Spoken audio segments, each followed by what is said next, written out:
नमस्कार साथियों, कैसे हैं आप लोग। आशा करती हूँ कि आप सभी लोग अपने अपने घरों में स्वस्थ और मस्त होंगे।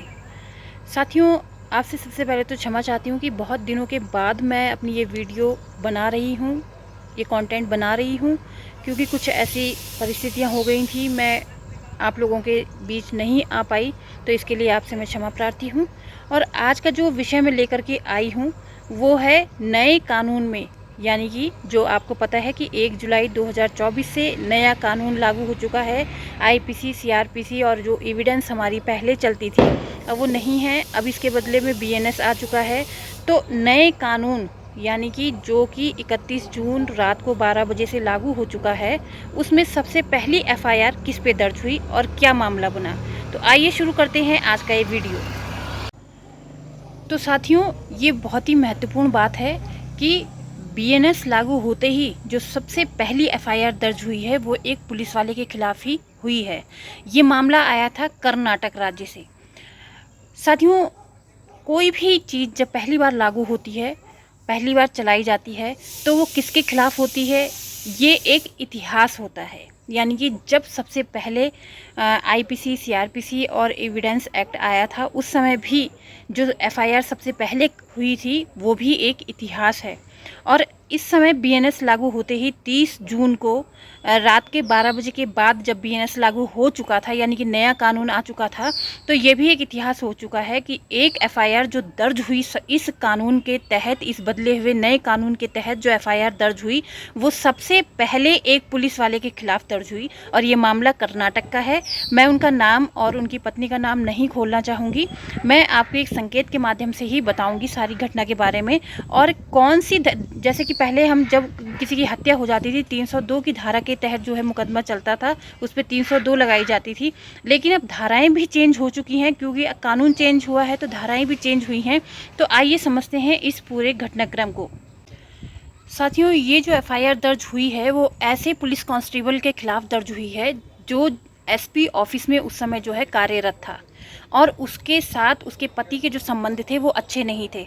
जब पत्नी ने उसकी हरकतों से परेशान होकर के उसे यह बताया कि अब मैं और तेरे जुल्म सहने वाली नहीं हूँ, तेरे अत्याचार मैं सहने वाली नहीं हूँ, तुम इस बात का गलत फ़ायदा उठाते हो कि मैं एक पुलिस वाला हूं और मेरे खिलाफ कोई भी कुछ नहीं कर सकता है, और मैं एसपी ऑफिस में जा कर के एसएसपी से आपकी शिकायत करूंगी। तो इस बात से क्षुब्ध होकर जो है उस पुलिस वाले ने उसे डराया, धमकाया और ये कहा कि तुझे कहीं भी जाना है तो तू रिपोर्ट लिखाने जा सकती है।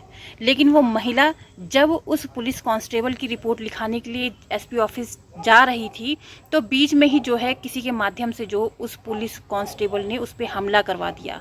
और जब उसे ये सूचना मिली कि उसके साथ मारपीट हो रही है, तो उस पुलिस वाले ने जो है वहीं जाकर के खुद भी जो है उसे मारने की कोशिश करी। और इतना उसे पीटा, अपनी पत्नी को इतना पीटा कि जब अस्पताल वो गई तो डॉक्टरों ने उसे जो है मृत घोषित कर दिया। और जब डॉक्टरों ने उसे मृत घोषित किया तो तुरंत जो है वो पुलिस कांस्टेबल वहाँ से फरार हो गया। साथियों, पहले आईपीसी के तहत जो है 302 के तहत प्रोसीडिंग होती थी और उसमें एक ही तरीके की सज़ा थी। यानी कि अगर कोई मर्डर करता था तो उसको एक ही तरीके की सज़ा दी जाती थी।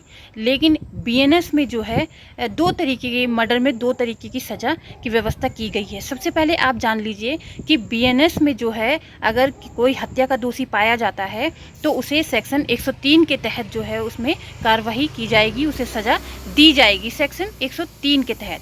और डेथ पेन जो उसके मर्डर अगर कोई करता है तो उसमें दो तरीके की सज़ा क्या है। सबसे पहले तो उसे उम्र कैद सुनाई जाएगी और अर्थदंड से दंडित किया जाएगा। दूसरी इसमें सज़ा ये है कि अगर किसी मर्डर में 5 लोग हैं या 5 से अधिक लोग हैं और उसमें मर्डर चाहे एक ही ने किया हो, सपोज जैसे कि मेरा मर्डर जैसे किसी एक व्यक्ति ने किया है, लेकिन उस घटना में शामिल 5 लोग हैं या 5 से अधिक लोग हैं, भले ही वो लोग देख ही क्यों न रहे हों, तो सज़ा उन लोगों को उतनी ही होगी जितनी की मर्डर करने वाले को होगी।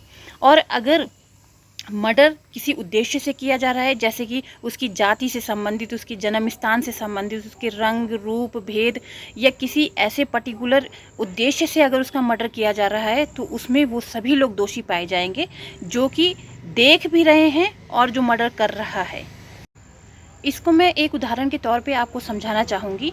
जैसे कि 5 लोग एक रास्ते से जा रहे हैं और एक व्यक्ति दूसरी साइड से आ रहा है, लेकिन उन पाँचों में से एक व्यक्ति ऐसा है जिससे कि उस व्यक्ति की दुश्मनी है और वो उन चारों को भी प्रेरित करता है कि ये मेरे साथ अच्छा व्यवहार या अच्छा बिहेव नहीं करता है और आज हम लोग जो है इसको मिलके मारते हैं।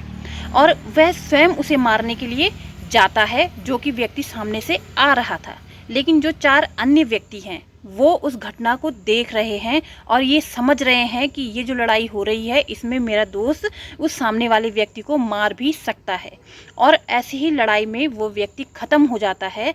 तो इस घटना में जो बीएनएस की 103 धारा लगेगी वो उन 5 लोगों पे लगेगी। देखिए साथियों, बीएनएस लागू हो चुका है, 1 जुलाई से नया कानून लागू हो चुका है, तो एफआईआर तो बहुत सारी दर्ज होंगी, लेकिन ये एफआईआर इसलिए महत्वपूर्ण है कि ये एफआईआर एक तो सबसे पहले पुलिस वाले पे हुई है, स्वयं पुलिस वाले पे हुई है, और दूसरा कि पूरे भारत में नए कानून के तहत ये पहली एफआईआर है जो कि नए कानून के तहत इसमें एफआईआर की गई है पुलिस वाले के खिलाफ। ये सबसे महत्वपूर्ण बात है। तो आशा करती हूँ साथियों कि आज का ये कंटेंट और आज की ये जानकारी आपको ज़रूर अच्छी लगी होगी और आप इस जानकारी से ज़रूर कुछ ना कुछ सीखे होंगे। सबसे पहले आज मैंने आपको बताया कि पहले जो आईपीसी की धारा 302 होती थी जिसमें कि हत्या के बारे में बताया गया था, हत्या की सज़ा के बारे में बताया गया था, हत्या के बारे में बताया गया था, और अब नए कानून में वो धारा 302 बदल के 103 हो चुकी है। तो यही जानकारी और नए धाराओं की जानकारी मैं समय समय पे आप लोगों तक पहुंचाती रहूंगी। आप मेरे चैनल को लाइक और सब्सक्राइब कीजिए। मिलते हैं नए विषय और नए कंटेंट के साथ। नमस्कार।